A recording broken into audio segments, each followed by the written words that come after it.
Assalamualaikum warahmatullahi wabarakatuh. Halo guys, kami dari mahasiswa PPG Prajabatan Universitas Islam Sumatera Utara. Di sini kami sedang berkunjung ke Museum Juang 45 Sumatera Utara bersama pemandunya di sini. Oke, jadi ada beberapa hal yang ingin kami tanyakan kepada pemandu di Museum Juang 45 Sumatera Utara ini. Jadi Kak, sejarah dari Gedung Juang ini bagaimana?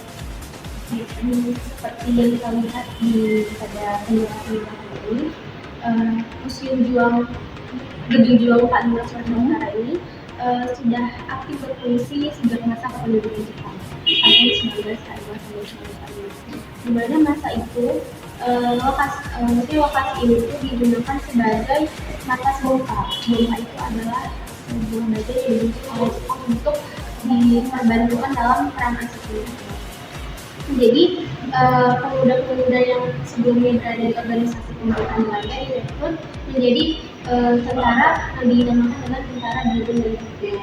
Namun visualisasi dari gedungnya sendiri itu belum seperti ini, masih berbentuk rumah panggung, ada di belakang sendiri. Oh iya, masih berbentuk rumah panggung. Namun lokasinya persis berada di sini, makanya dikatakan gedungnya berada di atas situs penting mengenai sejarah perjuangan Indonesia. Jadi Kak, tanggapan masyarakat sendiri tentang Gedung Juang ini bagaimana? Sejauh ini banyak memang pengunjung, khususnya para pelajar yang datang ke sini. Tentunya yang Muslim memiliki dampaknya tersendiri, tentunya itu dampak positif, dimana Muslim ini ada untuk menjawab apa sih kekurangan dalam pembelajaran sejarah yang ada di sekolah. Nah, kalau di sekolah kan pembelajaran sejarah itu bersifat nasional.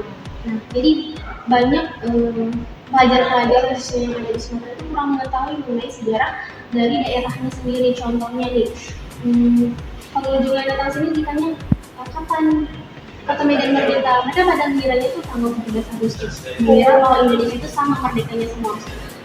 Dan ternyata bahwa Kota Medan itu baru merdeka tanggal 6 Oktober 1945, mengalami terlambatan selama kurang lebih 2 bulan.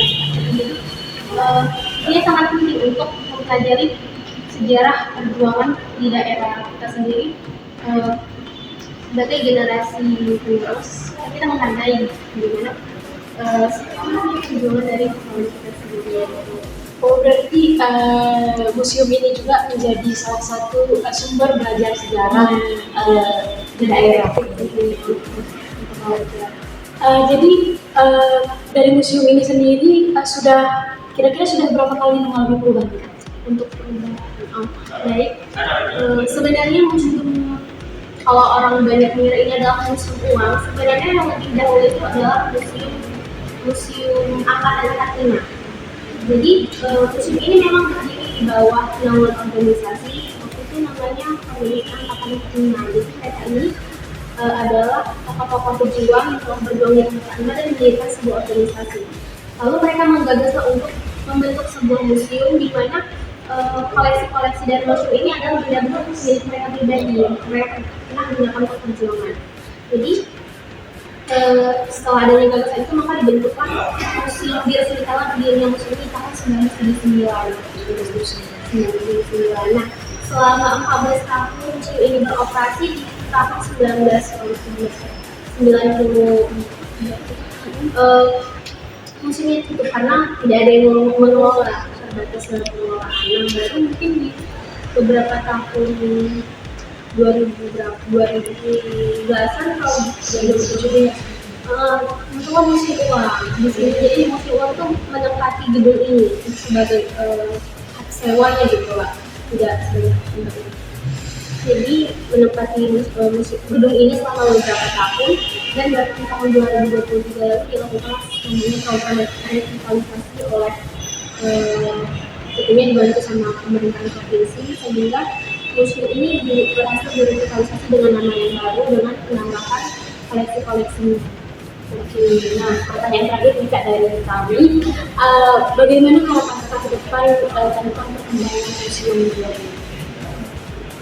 Jadi tentunya harapan saya sebagai edukasi sebagai penulis ini semakin kedepannya museum ini akan semakin banyak diminati dan dikunjungi oleh para pelajar. Gitu. Karena memang kita tahu sendiri bahwa museum itu punya tempat yang kurang diminati jika tidak dikemas dengan baik. Jadi memang sangat butuh juga inovasi yang harus dilakukan sama museum ini benar-benar. Ya, mungkin hanya itu Kak pertanyaan dari kami. Terima kasih atas waktunya. Kami ucapkan assalamualaikum warahmatullahi wabarakatuh.